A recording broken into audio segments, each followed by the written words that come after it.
Welcome to the Restoration Pros Unplugged podcast. In each episode, we're going to bring you insightful interviews and discussions with top restoration industry leaders. We're also going to delve into their business, the strategies that made them successful, and most importantly, the valuable lessons they've learned along the way. I'm your host, Clinton James. I'm also the Chief Marketing Officer at Water Restoration Marketing. We're a digital marketing agency dedicated to helping restoration companies nationwide secure more high-value water jobs. Now, this show, it aims to provide you with the knowledge and tools you need to excel in the restoration industry. So sit back, relax, and enjoy the show.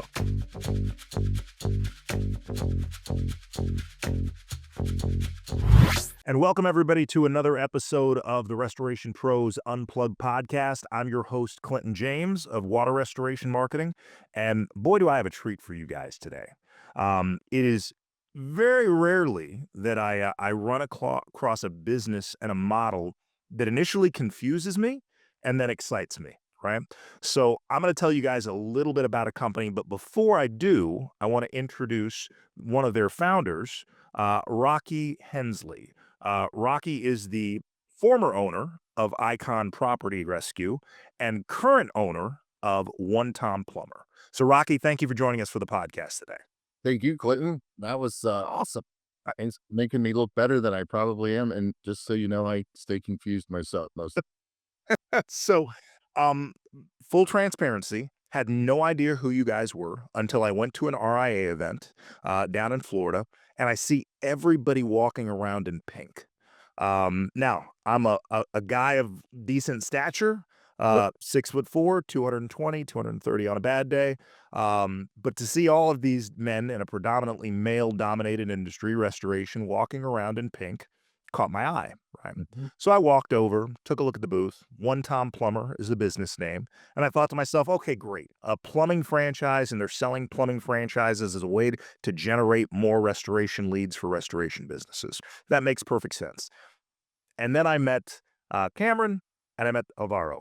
And they explained to me you guys' model. So we're going to talk a little bit about your model and how plugging a 1-Tom-Plumber franchise into a successful restoration company can actually improve commercial business. Not residential, more commercial business.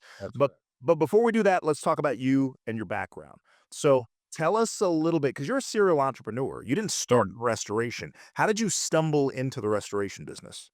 Well, I built when I sold the restoration business, it was my 12th build and sale. My big win was in 2004. I built a company that was in 3 states and 5 locations to $110 million. I was 38 years old and I sold it for more money than I ever dreamed to. That was my first foray into selling to private equity, and it was freaking awesome. I mean, I didn't have to worry about money for the rest of my life. I mean, it was awesome as long as, things that, 2008, I'm not gonna lie, scared me a little bit with investments and stuff, but like anything else, it came back and it was awesome. So, and then, we don't want to talk too much about the 3 colossal fails that I had, but I learned way more from those 3 failures that I did the 12, build and sells, which they're just not as lucrative. But from a learning standpoint, I honestly encourage everybody to do it. But that's my thing is I guess I just don't have the fear of failing and trying. And so, fortunately I've succeeded more than I failed. I love that. Yeah. What appealed to the restoration industry to you? It's a great question. I actually got into the restoration industry right after that sale. I had a 5-year non-compete, as you know, private equity, that's what they do. Sure. And I had a local, I don't know if you remember or not, but in the early 2000s, there were 3 children that passed away that died from mold exposure. And I was taught, I had a state senator friend, not a senator in Washington, but the local guy that we play cards with and drink beer with. Sure. Was telling me that they were trying to, because I was like, hey, I don't know what I'm going to do. I finally in my life, I can do whatever I want. But what am I going to do? Garden? I'm 38 years old. And he was telling me about this bill they were trying to pass. And he told me, he said these words, I'll never forget it. Mold's going to be gold if this bill passes. And I was like, what do you mean? And he said, because every house is going to have to get inspected for mold and they're going to have to do something about it or they can't sell it. So I was like, guess what I'm going to get into? The mold business, you know? And I did that. And we were originally Icon Environmental Group, LLC. And it never went through. The Democrats got voted out, the Republicans got voted in, and now I'm in the mold business. What I realized is mold's good, but it ain't gold. But guess what is? Water damage. Yeah, water Yeah. mitigation. There you go. Yeah. So, and I had a couple of friends of mine that were in the plumbing business, if you have it. Barry Jolly was one of them, and Jolly Plumbing, which is a fairly big local company. And I was kind of talking to him about it, and he started sending me restoration jobs, and I was giving him referrals. And before you knew it, we were a $3-4 million a year company 2 years later, and rocking and rolling, and that's how I got into it. And then built that up, and then Roto-Rooter, God love them, they're based in Cincinnati, got into the restoration business. So I moved over to the TPA world. So I went from doing about 4 million and filing taxes on about 1 million in profit. I went to about 7 million and I was making about 250,000. Oh, you mean you made less money when going through Alacrity or AccuServe or Yeah. some of these TPAs? Wow, that's an interesting concept. It's funny. Keep in mind, though, this was 2013, 12 years ago, where TPAs were just starting to be this new, sparkly, beautiful thing where all you have to do is do a good job and they just, pour business into your lap. Doesn't work that way. Doesn't work that way anymore, Rocky. Well, it was supposed to in 2013. So, and then I realized pretty quick that I'm working way harder, doing way less profitable stuff. And so I went out and bought 1-866 plumber. That's why we're 1-Tom-Plumber. The name is the phone number. And I just said, you know what, the heck with it. I'm going to go head to head with Roto-Rooter. And what I realized was how much commercial work we were getting. So, the year of our Lord, 2019, January 1st, we cut off all TPAs and we went strictly with the 1-Tom-Plumber business model where we were going to bring in the business from that and go after commercial work and use 1-Tom-Plumber, a plumbing company, to get in the door at at these big property managers, the Cushman Wakefields of the world. Okay. And, and so that year we did $750,000 in water, which was, I know you're like, but that was still almost a half a million more than we did the year before. Okay. Um, Fast forward to 2023, we did over 5 million in water. 80% was commercial, and we did just shy of $8 million. That's incredible. Yeah. So now keep in mind about half the phone calls were residential, but they averaged about 4,800, $5,000. But the commercial, we were averaging 29, 30,000 per job, and the $30,000 ones were easier, than a $5,000 in someone's basement, moving their furniture and doing all this stuff. So we just went hard. We stayed focused. We stayed locked in, and and I honestly wasn't trying to sell 1-Tom-Plumber or the Icon because I love the business model. And we had a PE company come in and offer me more than I thought it was worth, and I couldn't say no. I I still it's still wrapping my head around plumbing as a source of commercial. So when I think of a restoration company going out there and chasing commercial business, I think of them hiring some $75,000 a year business development rep, giving them a call or car, giving them a card, and them going and playing golf and taking people out to lunch, trying to cultivate that commercial opportunity. Well, I just to give you a little credit here, you've got a ton of restoration and business people that you do business with. Sure. You've got some of the better restoration companies that you call clients. Okay. So you know that their salespeople are literally going in 10 times. Okay. And they don't know for on sometimes to a year, year and a half until there is an actual water flood, whether they're their customer or not. Okay. They're still taking the tickets, they're still taking the lunches. And then who knows, they could call Belfour or someone else.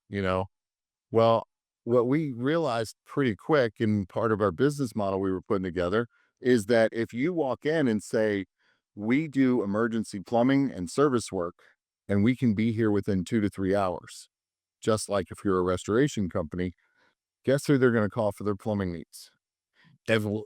Yeah, within 1 or 2 visits, you either know they're a customer or they're not a customer. But here's the thing, you walk in, and normally you're dual branded. We walked in with one Tom on one side, Icon on the other. Yeah. And the business model is that we use that to get in the door to build the relationship because they need plumbing. They need emergency plumbing. Everybody needs it. Okay. And then once we get in the door with 1-Tom-Plumber, then we switch over and only sell the restoration business because the reason that most businesses, most plumbing businesses don't have reps is because once they get the business, if they do a good job, it's theirs. So very few plumbing companies have reps, but most don't need it. Even 1-Tom-Plumber doesn't need it. So that's when we transition over to the restoration side. So we get in the door with 1-Tom-Plumber, and then we transition into mostly just talking about the restoration business.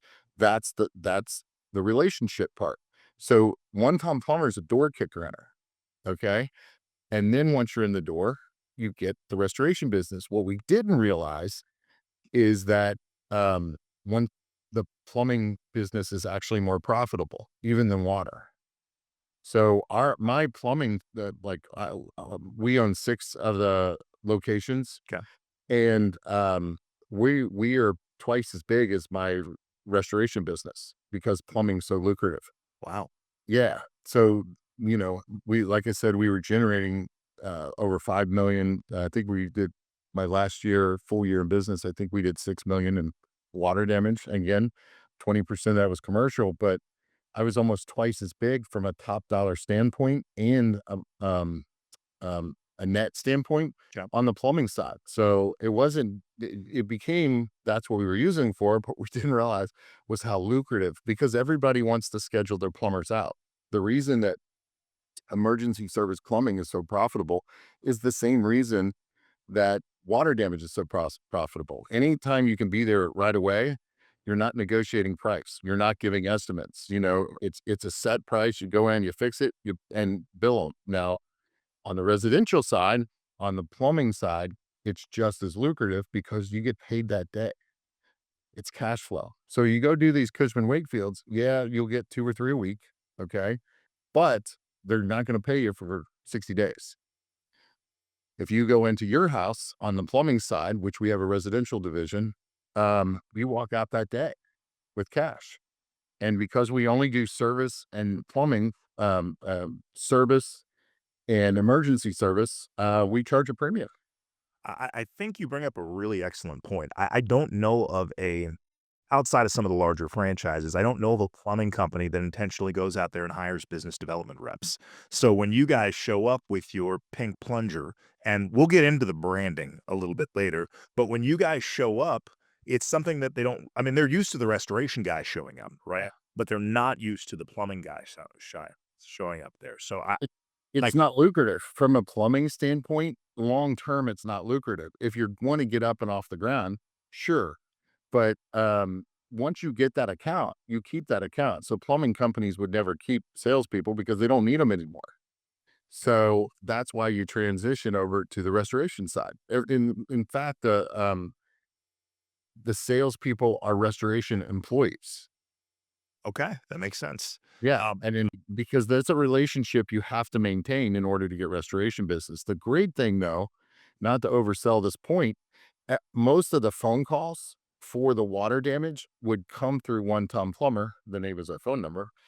Sorry, you can't turn the salesman off. That's okay. It's right between. I mean, always be selling, right? Always be selling. But anyway, and then we would a lot of times, most of the time, I would say, and I'm guessing here, at least 7 out of 10, the plumbing company would dispatch our guys directly for the water damage. Because then they would structure it. Because how many times have your restoration guys waited for a plumber to show up before they could do any work? you got to. So we would train our dispatchers to coordinate our guys when our guys are going to be there, when they were going to be done, and then to bring the restoration literally right there seamlessly, waiting for us. And this is the exact same model that you teach your franchisees to go in and execute something that you have already been doing for years and made very, very successful. So I like a franchisor that has experience in the space and has a repeatable scalable business model, right? Yeah, and our business model, I mean, I tell everybody, we tell every franchise, we're not a plumbing company. We're a systems and sales organization that does plumbing, drains, and digs. Okay. It's about making the phone ring, not only for to do plumbing, drains, and digs, but also for your restoration company. Makes Yeah. Yeah. And we've got very low um rates, I guess you could say, or royalties. yeah. And I always tell people you might as well cut that in half, because if you're not doubling what you're getting in water damage for free, because we're not tied into the restoration piece. So any water damage we create, there's no generation cost. Wow. Okay, I was Yeah, gonna ask you a little bit more about it's a win-win. the pricing structure. Before we get into that though, you owned Icon Property Rescue for 20 years. 2021, you decided to start your first franchise for One Yeah, Tom Plumber.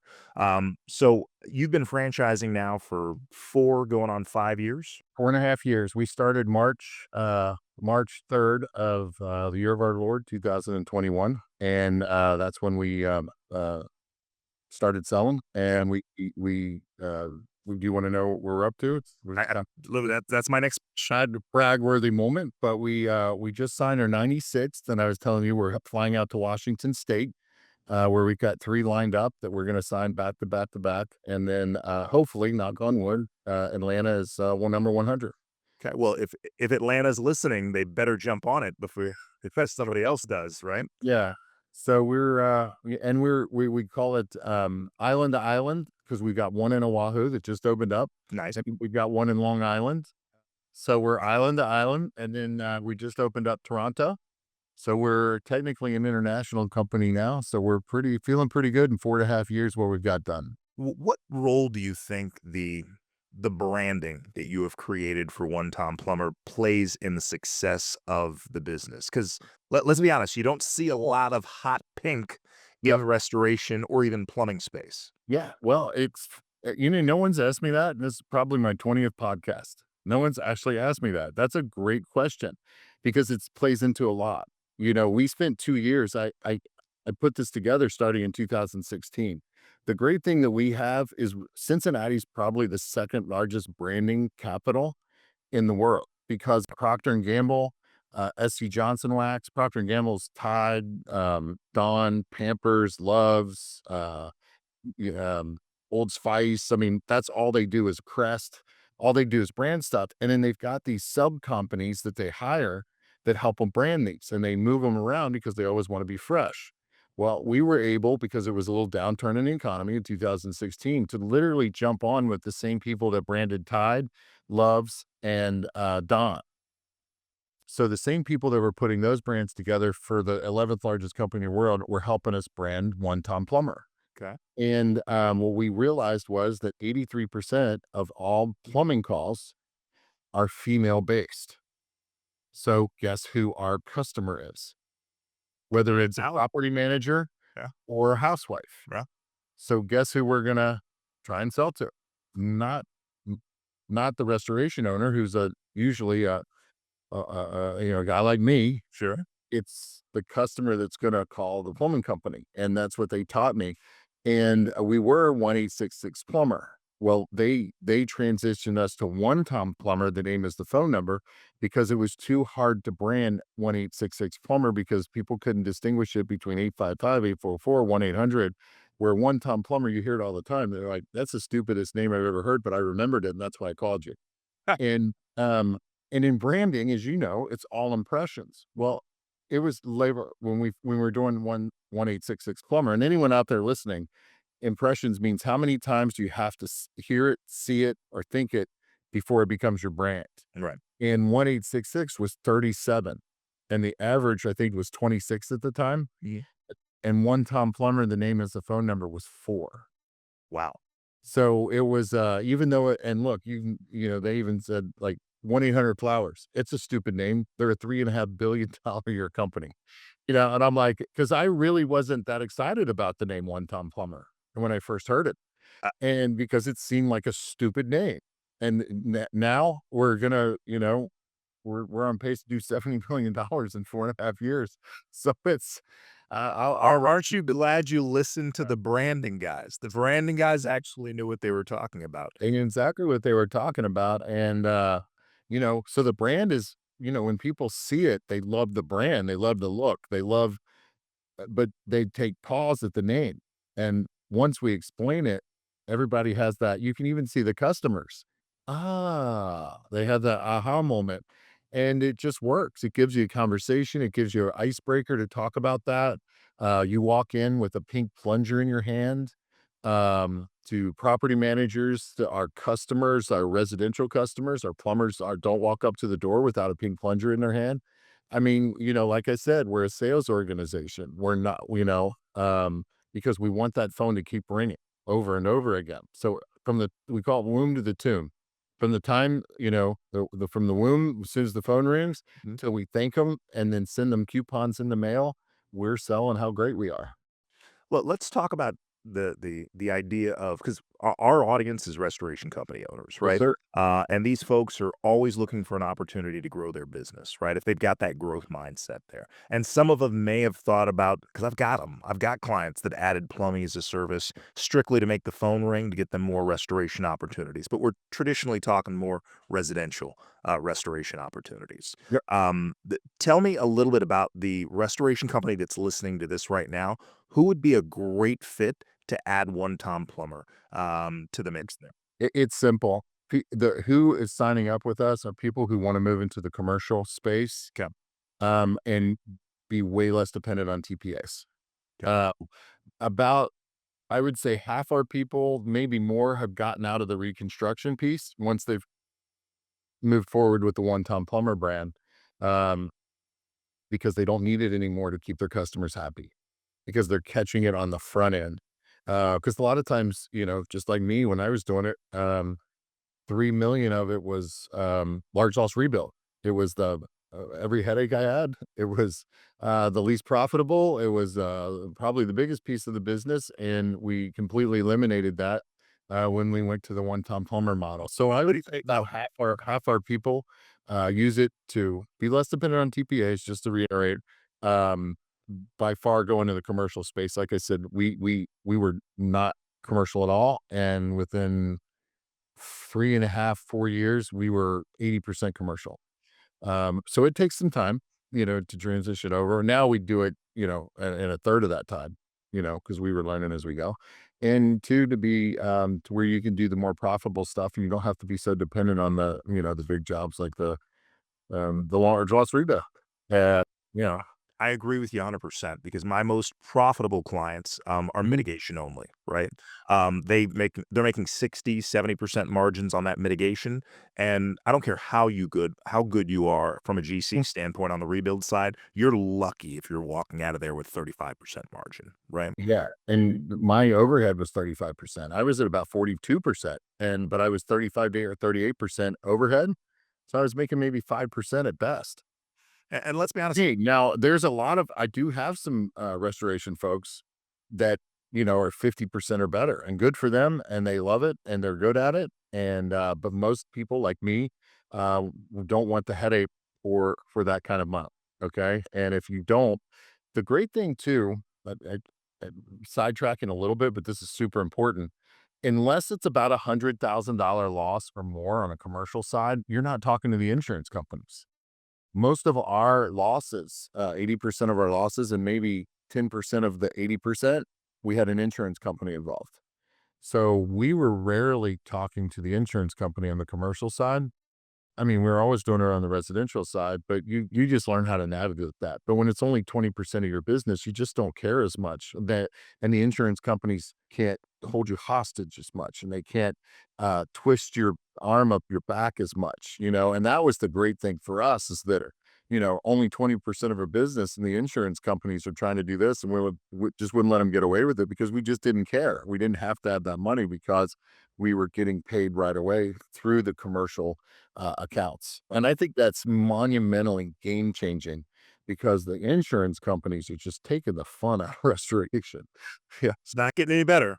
Yeah. Um, So, all right, so let's if you're listening to this and your intent is to grow the commercial side of your restoration Mhm. business, this is a great opportunity for you. With that being said, there's a caveat though. You've got to have some stuff in place in terms of Yep. revenue, infrastructure, market size in order for this to be successful. So let's talk about that, right? Bring it.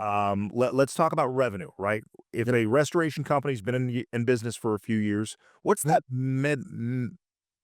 minimum revenue that they would need for you to say, "Hey, you're probably a good candidate for this," or you probably aren't at a place where you It's should. a great question, and a lot of it depends on market size. We had Pace in Arizona. I mean, they have 60,000 people. Okay, he was doing about a $500,000 in water. That's plenty. But someone in like Houston, they have to be doing at least 2 million in water, or literally will grow them out of business. If they don't have the capacity to get out there and do big water jobs in a place like Houston or Atlanta or Chicago or even Kansas City. And the Kansas City market, they need to be doing about 1 million because they got to have the equipment, they got to have the know-how, they got to have the talent. Or we won't bring them on board because we would literally grow them out of business. Let's talk about the vetting and kind of interview process that you do with a potential franchisee. So if I own a restoration company, I live in Northern California. Let's say I'm doing $2-3 million a year in the East Bay area, and I come to you. What questions do you have for me to vet me to make sure I'm a good fit to be part of the Really, Tom program? we're looking for four things. First and foremost is fit. We're trying to build a brotherhood across the country of restoration owners, good networkers. We've turned down at least 30, three 30+ million dollar companies because they just weren't a good fit for who we want to be as a brand and good networkers and a brotherhood. Okay. So that's the fit is number one. Okay. Because we want you to be our teammate. Just because you have $50,000 and you can buy a franchise. I'm sorry, to threw that out there, but that's truth doesn't mean that you own us. But at the same time, just because we have a system and a franchise, because we don't own you. We want people that are going to be teammates and think of themselves that way and look at us that way. Secondly, they have to be doing a certain amount of water damage. Okay. We just can't do startups because it take too long to get them going. Three, they have to be financially savvy. They have to, they don't have to be Warren Buffett, but they have to be running a good, profitable business. Okay. And four, we're going to vet how they treat their employees. We literally call the local supplier and we tell them that. And to find out how they treat the employees, we're going to look at the reviews. And we're going to talk to other people that know them, the Chuck DeWalt's of the world, the people that we know at REITs. We'll call them and say, "Hey, do you know these guys? Okay. And how do they treat their people?" And the reason we do that is because how they treat their employees and how they treat their teammates are how they're going to treat us. And if they're going to treat them good and they take care of their employees and they value their employees, they're going to feel the same about us. And really, those are the four. I mean, it's just that simple. We don't overthink it, but at the same time, we have a 42% turndown rate because 4 out of every 10 don't make those cuts. Okay. Well, it's good that you have those standards, right? I think from a brand standpoint, it'll definitely serve you well in the long run. You mentioned $50,000 in terms of Yes. that initial franchise fee. That is only a drop in the bucket in terms of what the actual investment is going to be to add plumbing as an additional service. So, talk a little bit about what those expenses look like. That's a really good one. The good and the bad with it is that we want you to be at 4 trucks, but in 6 months. Okay. And a truck is about an $80,000 expense in the sense that the truck, the logo, the shelving, and the stock. Okay. Plus, you're going to need an office. Plus, you're going to need a dispatcher and so on and so forth. So you're looking at about a $500,000 spend, but really you're looking at about 150,000 in cash, whether it's a line of credit or it's in your bank. And then the rest is all easy to finance. Trucks are the easiest thing in the world to finance. And we've got it set up to where you can finance the stock, the shelves, everything that I mentioned Okay. all in one loop. So yeah, it's a little bit pricey, but at the same time, it's an easy thing to do. How you've been doing this for a few years, right? How Mhm. long is it usually before a franchisee really sees the other end of that investment and starts, cash flow positive? It's a great question about. I don't know the exact number, but if anybody's interested, we give them an entire list of every franchise we have, and they can call them directly. Love. But I would say that most of our franchises get in the black sometime between 10 to 16 months. Okay. It's not bad. Not bad at all. I know some guys at Serve Pro and Service Master that invested in those franchises that start in the black.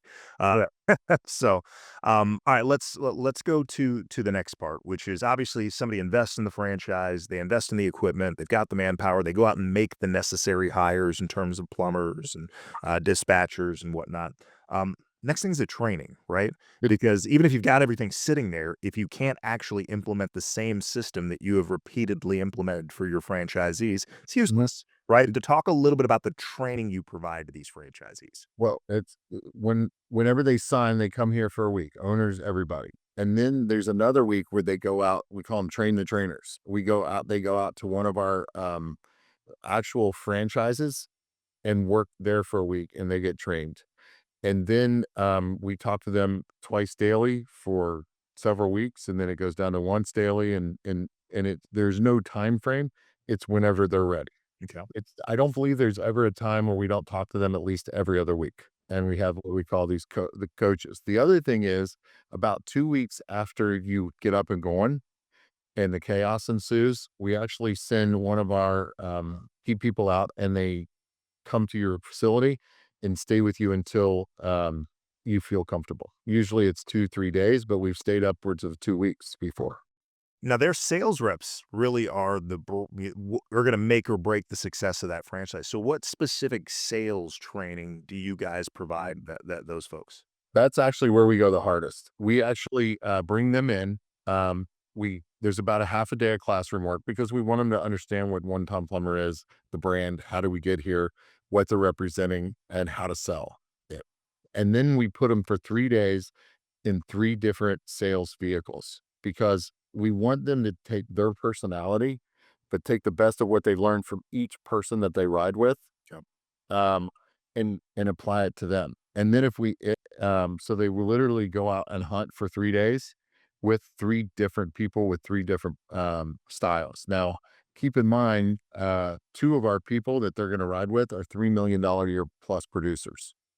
And then one of them is he's closing in. He's in his second year and he's closing in on 2 million as far as producing. So it's a rare day you find a producer that's doing 3 million, much less two in the same shop. So it's a system that works, and that's who they're going to be learning from. And then about 10 times a year, somebody wants us to come because they hired a new one, and we'll literally ship one of them out to them and ride with them and teach them how to hunt in their own market. Love it. So, you're not just training the franchisee, you're training their sales rep to be Oh yeah. in the role. Yeah, we bring the dispatcher in-house. We put them behind a desk, have them answer the phone right here because like I said, we've got an operation here in Cincinnati that's it's on pace to do 12, 13 million this year. Wow. And so they'll be sitting behind a desk, answering the phone, learning how to do it in a very high-paced environment. I like the level of support and ongoing support that you're providing your franchisees. It sounds like you're very not just from a franchisor collecting what is it royalties. You're Yeah. literally invested in their ability to be successful. Well, our fortunes are tied in together. I know everybody's like, "Oh, royalty." Well, if you're not doing well, you're not collecting money, and we don't get to collect royalties. So the better you do, the better we do, and we take that serious. My guess is $50,000 initial investment. You guys are probably upside down on that money until they actually start making money on the plumbing side. Yeah, yeah, because we get them up and going, and they have to have a certain look, kind of like a McDonald's. Our one-time plumbers, it's not just, the lady with the dog or the metal desk. You know what I'm saying? When they come here and see, it looks like a franchise. It looks like the reason is because we want them to have a place when talent walks in the door, it's easy to recruit them. And that because when they walk in the door, if they don't have a wow factor, how hard is it to recruit them? If they do have a wow factor, how easy is it to recruit them? That is one of the biggest complaints I hear from restoration companies nowadays is how hard it is to go out and hire and find good technicians or whatever role that they're staffing for. And I do see, especially with these younger folks entering the workforce. Now I'm a little older, but these younger folks entering the workforce, I think having that branding, having that culture that you guys are going to help create in that business is going to be absolutely crucial for them. All right, so let's talk some fun stuff here. Okay. So we've talked about who would be a good fit for you, but you guys have been signing up franchises for the last few years. Give me one or two like just rock star success stories of restoration companies that have adopted this model, plugged in one Tom Plumber, and are seeing the commercial fruits of their labor. Well, I can the very first one we signed, I guess this is a good hammer close. They're on their fourth one Tom location, brick and mortar. Wow. They, yeah, in 4.5 years. They started in Greenville, South Carolina, and then they went all the way 3.5 hours away to the coast. Um, what's the city on the coast of South Carolina? Charleston. Charleston, yeah. Thank you. And then they moved to Columbia, which is right in the middle. And now, about 3 months ago, 4 months ago, they opened up Asheville, North Carolina. And now they bought two more franchises. So they're going to be at six units, brick and mortar, um, within the next 2 years. Um, Now, Washington State is a great example too. They were actually a restoration company that had started a plumbing company. We have four of those, by the way. Okay. We're transitioned current. They had existing plumbing companies, and they just couldn't get the system. They couldn't get the model. The phone. It wasn't going where they wanted it to because they basically became a traditional plumbing company. Okay, and now they're on their third brick and mortar location. So it sounds like these guys are signing up, having great success, and they're not resting on their laurels. They're going out and setting up that next brick and mortar location. We have at least 11 that have a second brick and mortar location. In fact, the only one that we did it backwards. Okay. And this is a kind of a funny story. Okay. Coral Martin and Kevin Kittle worked for Coastal Restoration, which is about a $50 million company. They were executives for them. They loved this was early on. They loved the one Tom Plumber model. They brought us into the owners and, thought it went well. She called back later and said they were laughing at the business model, and it was very hurtful. And I kind of took it personal, and she was crying on the phone. She's like, "I loved it. I thought this was a gift I was bringing to them." She goes, "If I had the money, I would do it myself." I said, "Coral, the money's easy. I can help you find the money. Okay? It's the will." So they literally resigned from that restoration company, Mhm. started a one-time plumber, and then opened the restoration piece. Wow. Yeah, so that's the only one I did backwards, but they're now opening their second location in Daytona, I believe within the month. Yeah, Would you encourage that path for anybody listening? Because don't get me wrong, we got some folks that listen that are entrepreneurs. They haven't actually pulled the trigger on setting up their own restoration business. Would you ever encourage somebody to go through that path, and would you guys be open to another? I would be open to it, but they would have to have the will. I helped her because I was pissed at the other Trump thing. I took it personal because you were shitting on my business model, you know? So I wanted to show them, but they were in the right setting. Absolutely. I'll talk to anybody, you got to, outside the box. That's what stuff done. Sure. Absolutely. Well, I am super excited of what you guys are doing over there. I am looking forward to meeting you and a lot of your franchisees in an event that you guys are hosting in October. Mhm. Let's tell the audience how they can, if they're interested in finding out more about adding a one Tom Plumber franchise to their restoration business, who should they reach out to? Well, just go to onetom.com, um, or onetomplumber.com, and then there's a big restoration button. That's the easiest way to do it. Okay. Call 1-866 plumber, Okay. and one Tom Plumber. The name is the phone number, and there's a button if you're interested in a franchise, go there or email me directly. It's really easy. It's Rocky, like the movie. Every time I say that, he's way richer and better looking, but we sure to keep name. Okay, at onetom.com. Send me an email, and will love to talk to you and coordinate. And here's the thing: even if you're not interested in one time, I love the restoration business. I absolutely, it just suits my personality. I'll just get on the phone with you and we'll talk restoration. It doesn't have to be about the franchise. I'll talk restoration with you all day or hunting, either one. Yeah. Yeah. So send me an email, rocky@1tom.com. All right. Well, we're not going to send you a bunch of folks that want to find, unless they're talking about hunting commercial opportunities for their restoration business. Okay. For the audience, we're going to put the links in the show notes or in the YouTube description so that it's really easy for you guys to reach out to Rocky and the team over at 1-Tom-Plumber. Rocky, I'm really excited about what you guys are doing. I'm looking forward to meeting you in person and meeting a bunch of your franchisees to find out about the success they're having. More importantly, I'm looking forward to introducing some of our awesome restoration companies to you guys to see if there's a good fit there. Um, Thank Again, it's been my pleasure to have you on here. For the audience that have stuck around, thank you again for tuning into the Restoration Pros Unplugged podcast. If you like what you heard today, make sure you guys subscribe. Make sure you guys make sure you guys find us on social media. And if you're so willing, please leave us one of those 5-star reviews there. Rocky Hensley, 1-Tom-Plumber, it has been an absolute pleasure to have you on. Any parting words you want to say to our audience here? Yeah, just go get them, man. You gotta go after water damage like you wanna breathe. And if you want commercial water damage, 1-Tom-Plumber is a great solution. So, Rocky, thank you again for being a guest here on the Restoration Pros Unplugged podcast. And to the audience, as I always say, I hope you guys stay busy, stay dry, stay safe out there. Thanks, Rocky. Thanks, Clement. Thank you for listening to the Restoration Pros Unplugged podcast. If you like what you heard today, be sure to subscribe, share, and also leave us a 5-star review. We'll be back with more interviews and discussions with restoration industry leaders really soon. In the meantime, if you're a restoration company looking to add more high-value water jobs, you can reach me and my team at waterrestorationmarketing.net. Again, that's waterrestorationmarketing.net. I look forward to hearing from you soon.